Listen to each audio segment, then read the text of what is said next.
My name is David. I'm a director. I also still work as a digital artist. I started in the industry through visual effects. And then I started full-time directing, and I'm director, VFX artist, and digital artist.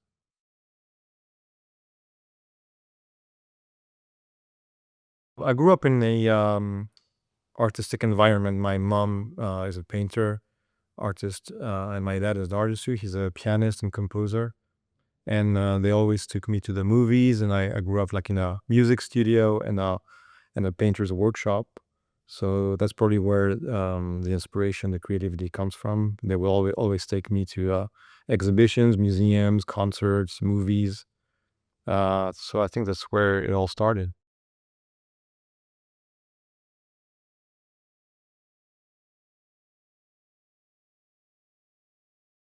For Railsan, it was specific idea. It was actually a second.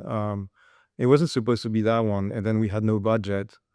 We want to do something else, and I had that idea of just like shooting like 80 different playbacks, performances of Oral San, same position, same angle, same performance, but on different backgrounds. So we shot everything on location, like 80 different locations in Paris.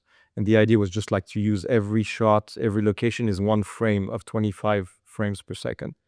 So that was the concept of it. And then when we were editing it, it was lacking a bit of substance of storytelling. So while we were editing, I thought about other shots where you would see him as a guru in many different screens in the city.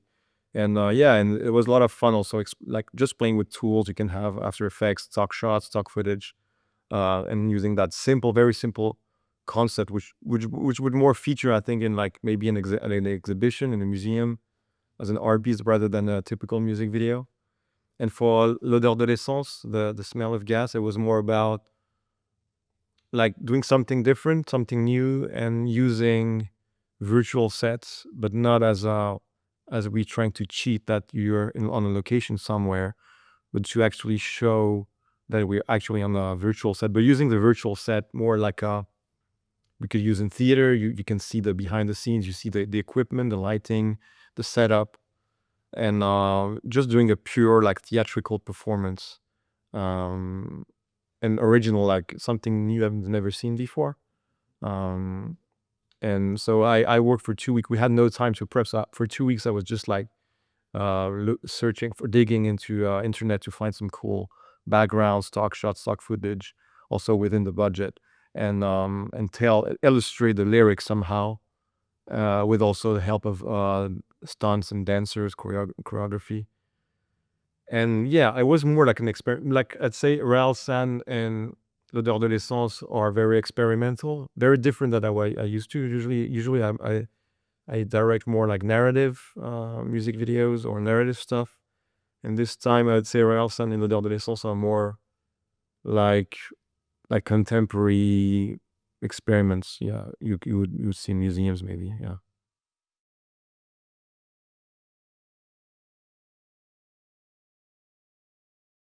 Yeah, there's always something about how, because a good story, a good song, I mean, a good song is can live on its own, right? You can listen to a song without any visuals. And when a record label or an artist calls me to do a video, I always think, what more can we give to an existing song? What can make maybe the song even better than it actually is, and how represented visually. So it's always about what goes in my mind when I listen to the song. I listen to it. Sometimes I get the concept right away. Sometimes it takes me days and days to find the inspiration maybe sometimes illustrate the song or just enhance it or make it visual. Like how can you represent a song visually? And there's many ways to do it. Sometimes it's pure narrative or it's pure live action, just actors like performances. Sometimes you just need one shot. Sometimes it needs thousands of shots. Sometimes it needs heavy visual effects. Sometimes nothing. But it's also to be accurate to the song and what goes in my mind and how to make it more interesting as a music video than a song itself.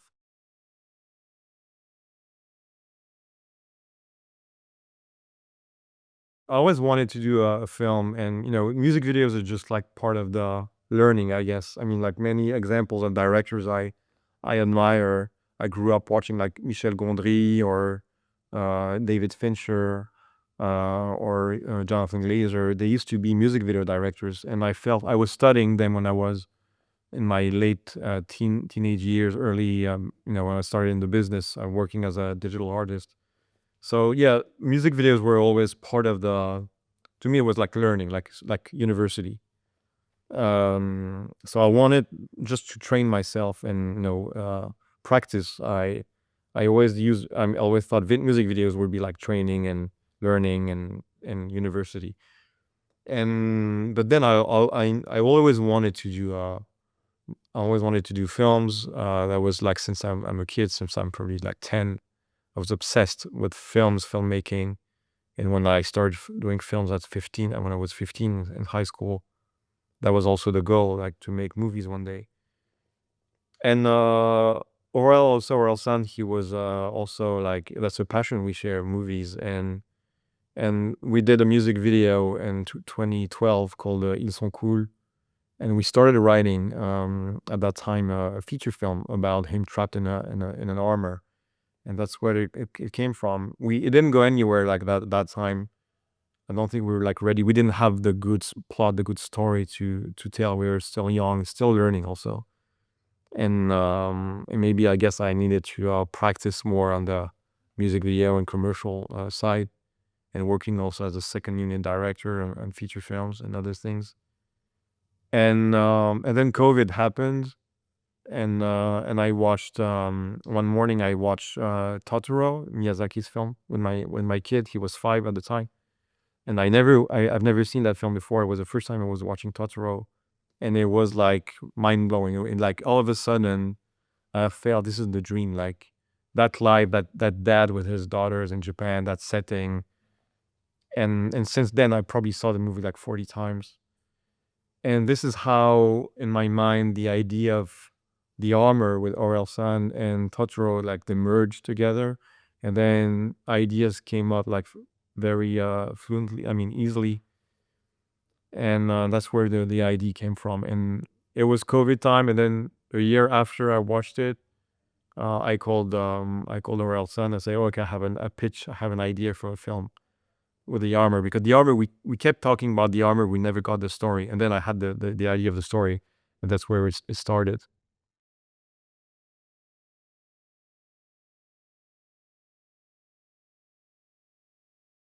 I don't know, directing is directing, whether you shoot like 30 seconds, 20 seconds, or 6 hours of content.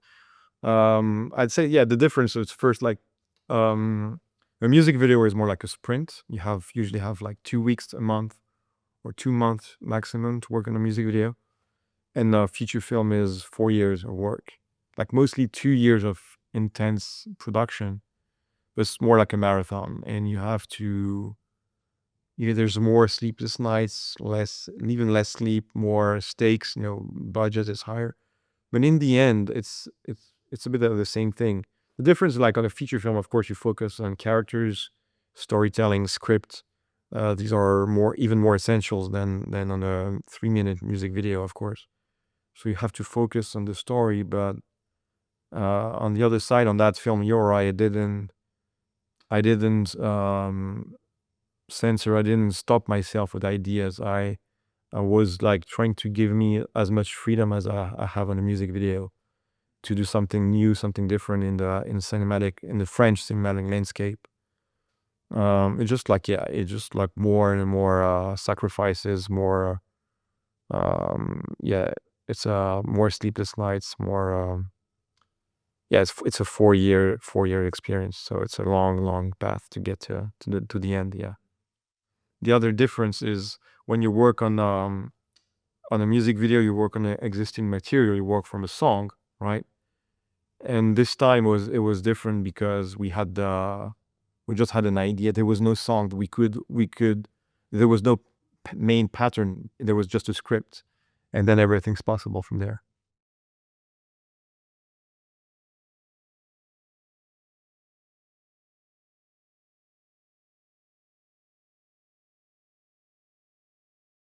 Yeah, I think definitely there's a lot of what I did. I don't really see it that way. It's funny. My friends who came to the premiere, they said, "Oh, there's everything you've been doing for the past 15 years. We see it in that film." It's funny because I don't really see it that way. Maybe because I've never shot in Japan before. I was never a Japanese geek. I was never into mangas or animes before. I was more about like very passionate about the mythology of Japan, the folklore, the mythology, and but not never really into animes and mangas. But yeah, there definitely many like everything that is handmade. That's maybe a constant in my work. I do a lot of things handmade. I craft, I paint, I draw, I sculpt. We do lots of stuff, live, practical effects. Some themes can be reminiscent, like yeah. S- Um, but I'd say yeah, the tools, the technique may be this. It may be the same, but on on a big scale. But on the other side, I think it's something new. Maybe it's a continuity. It's difficult to say because I don't really see how it's connected to other work I've done. But on the other side, there's definitely visual, like a certain imagery I like. Maybe colors, maybe how I work with sound, how I work with music, how I work with VFX, how I use VFX, how I design, characters and creatures. Talking about the yokais, yeah, there's a mix of many things because they're all like perform, they're all like dancers, stuntmans, characters, real based like humanoid. There's a costume base, there's animatronics also. That was a new thing. First time I was working with animatronics on a production on my own. It's also how I use VFX to enhance practical effects on set. And every yokai is very different, has a different technique also. But yeah, I guess it's this what stayed the same is like I'm still that 15, 16-year-old teenager in my parents' house in my bedroom doing VFX in that bedroom, and I did the same. I 30 25 years ago, even yeah, 25 years ago, I started doing VFX in my bedroom, and I worked on Yoroi, and that's in that same bedroom for the last few months before delivering the film. I worked on my parents' house in that exact same bedroom. And at the time, I was looking through the window. I felt like, how am I gonna, when I was 15, how am I gonna get out of here and make movies? And 25 years later, I'm in the exact same room, and I look through the window, and I'm like, nothing changed. The movies I grew up watching in the 80s and 90s were all like with practical effects, special effects, makeup, animatronics, puppets, and so I felt like I remember watching behind the scenes of movies from the 80s and 90s. They were made like that. So, and also I work with a great studio called Atelier 69, and they're the best people to create these kind of creatures, and it's super fun to create. It has to be like when you're a kid, you're playing with your toys, and when I was a kid, I was customizing toys or making my own toys and sculpting in my mom's workshop, and I wanted to do the movie in the same way.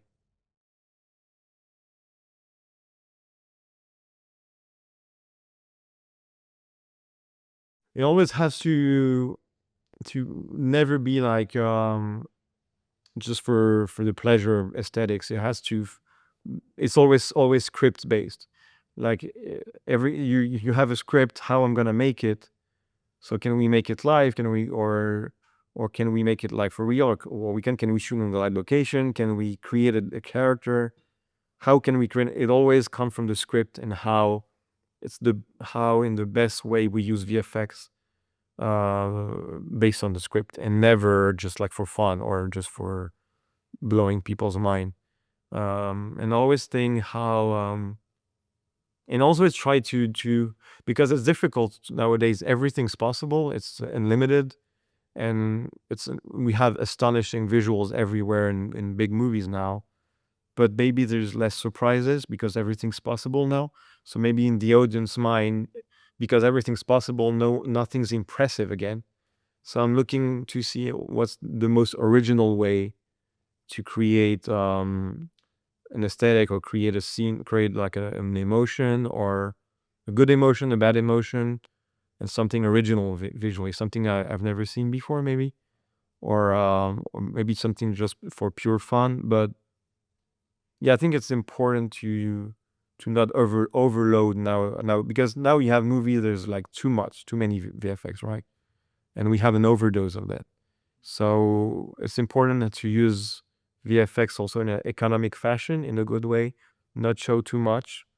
So every time there's a bit of VFX on screen, it's you like it's like how can I say that?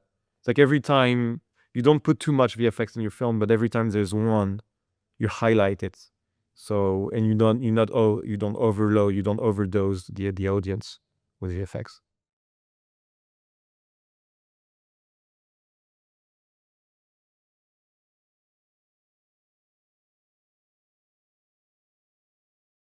Yeah, the thing with AI, because I was when I started the film and when I shot the film, I was against AI like heavily.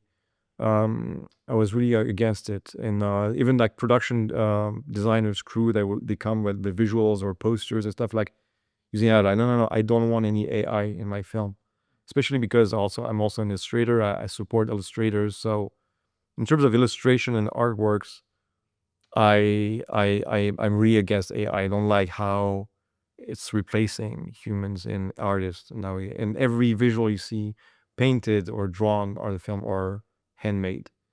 But then I was digging into AI because I started doing creating temp shots, like you use temp tracks for your film, like you use music from other films just to nourish your editing while the music is composed before there's someone, an actual composer doing the music. So I was starting to create temporary shots just to fill in the blanks, filling the holes, because sometimes we're missing shots before retakes, reshoots. And I started playing with AI to see what we could get. And I discovered a whole new world, which was interesting. To me, AI is good when you always start from existing material. Like I don't like I don't like the expression generative AI because I don't like generative AI in itself, because most people, you just simply type text and use prompts.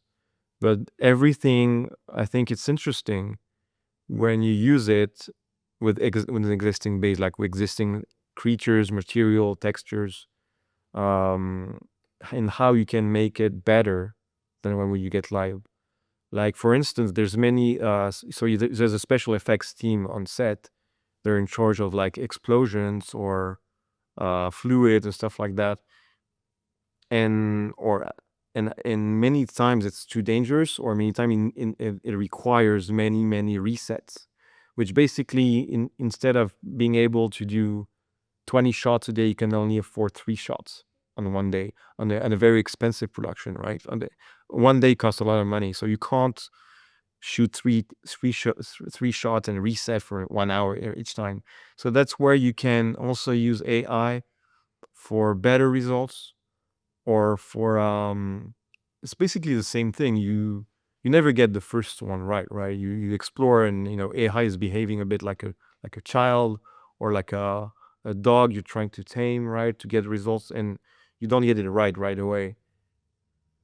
But I mean, yeah, there's various levels of you have everything is interesting, I think, because I think we live in the times now where we at the beginning of a new paradigm where we can explore new ways of storytelling, new visuals. And regarding the creature you're mentioning, is the creature is the yokai is called SNS Toka, which is a combination of two words. SNS means social media in Japanese, and Stoka means like stalker, a paparazzi, basically.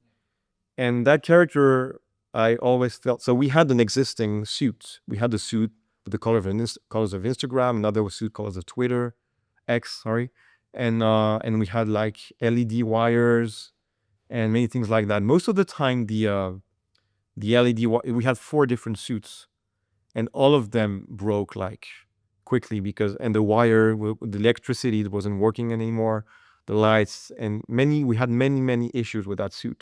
But at least we had a performer, a stuntman who could move like Spider-Man, like a weird creature on set, and we had those live things. But many times it failed on camera, and I always but I knew also on set that that character had to be digital, and also I was looking for a new way of creating a yokai that doesn't exist in Japanese mythology, but I was looking for a way to create a digital character in a real environment. How do you do that? And and thanks to AI, I managed to find a look that is very that's very very how do you say, original, a new look of way of showing something digital in a actual real environment. And and that's how I started playing with different layers, different. You just yeah, it took months. Like it was actually 6 months of research of what how that yokai would look at the end in the film. Because I had an abstract idea at the beginning, and I'm like, I wasn't really sure. And then after months and months of research, I finally got to design that look. And this is, I think, yeah. So yeah, even if you were in real life, you were attacked by a real yokai, how would he look like? Especially if he would came out of internet, right? You would think it's a mix of something that looks like a screen or something like looks like yeah, digital screens or wires and but also organic at the same time. So to me, that was a way to create a new type of monster. And the last thing I'd say about now we are also on social media because that monster is about social media. We get lots and lots of fake videos on social media made by using AI. And sometimes we get it right away. Sometimes we don't see, we can't tell if it's real or not. But we're so much like submerged by AI footage. I felt as a monster assaulting the main character, AI was a good way to also denounce, like, start a conversation about AI in the future and how it can be harmful for the good and bad at the same time, and how that's why it made sense that that character was a combination of real things and AI at the same time.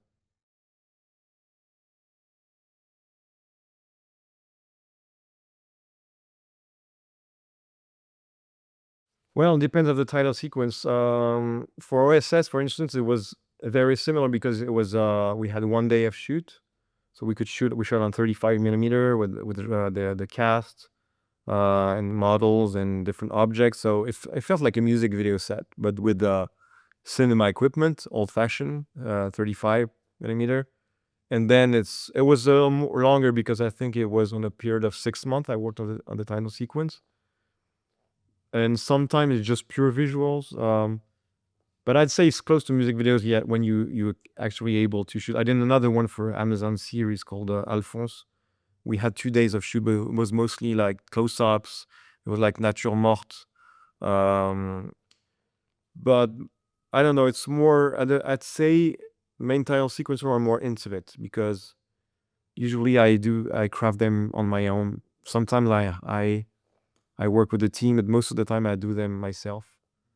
Um, but regarding Yoroi, for instance, that was like Yoroi was the first time I had no budget for main end title sequence.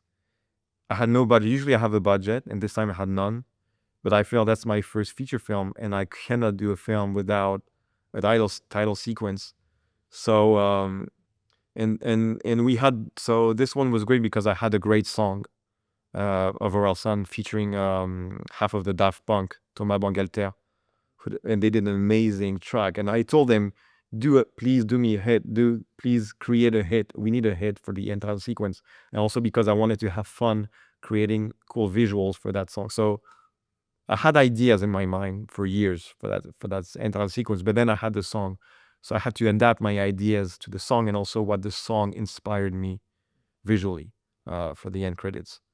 So I'd say, yeah, I would say it's like a cool little music video, but mostly like made of motion design. It uses the bits of the film in some areas, uses actual bits like I shot the armor, and the chest of the piece of armor at the end of the film we have.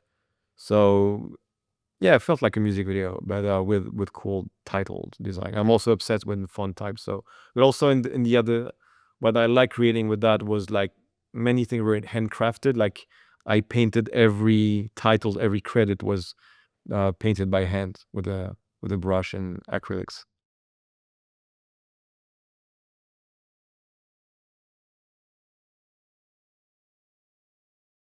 I'd say a few of them.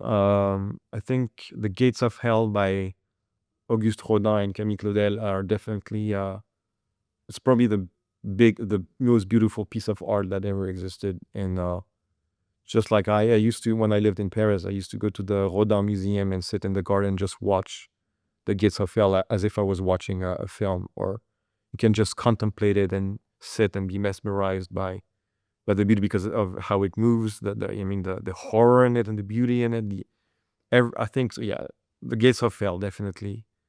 And I'd say another one in terms of visual, like a film, I'd say the Le Roi l'Oiseau, The King and the Mockingbird by Paul Grimaud, which is probably for me the ultimate, the most beautiful animated films of all time. Yeah, two good references, I think.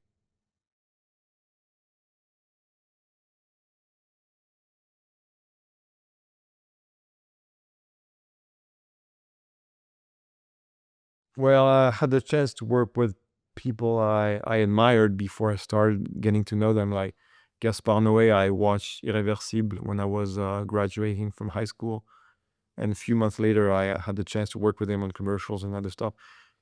So yeah, I learned a lot because they're with him because he's the funniest guy, funniest director I've ever worked with. First, he's an extremely funny guy, so good company, and also how he has no limits in his creativity and how he developed his style. He has his own signature in how he pursues his dream on every film. So that's very inspiring. Like working with Jean-Paul Goude, he was a huge inspiration. Um, he was like he made like iconic visuals and celebrations in the 80s and 90s, and they're all very inspiring people, but they don't put themselves limits. That's how I would say, yeah, yeah.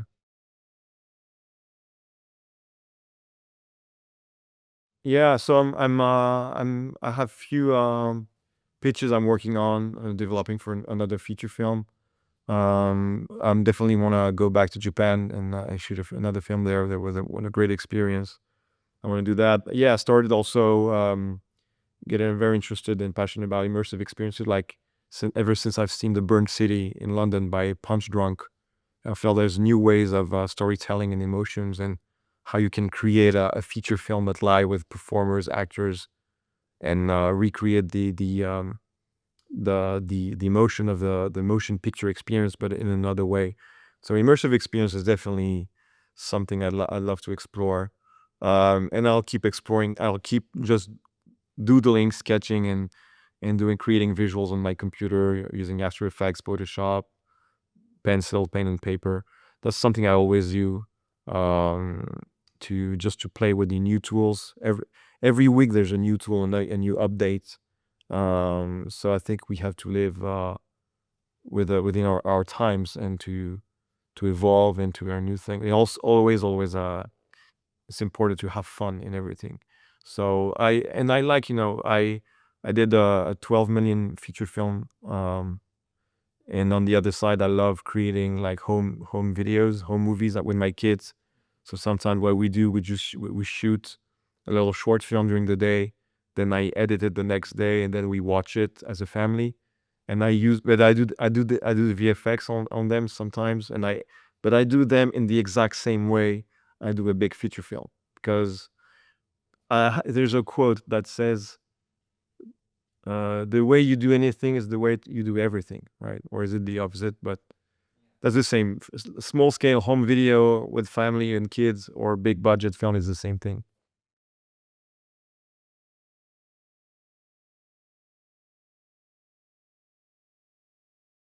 every project comes with ups and downs and struggles. But definitely, I would say it's always the last one. It's always the last one, and I'd say again, it's the last one I did. And also this time because I had to handle sleepless nights and how you have to train yourself to be able to sleep only 4 hours a night. And also I discovered the power of power naps and how to be an expert at power napping, like 20 minutes sometimes. Yeah, that was a struggle. Yeah, but it's always the last one.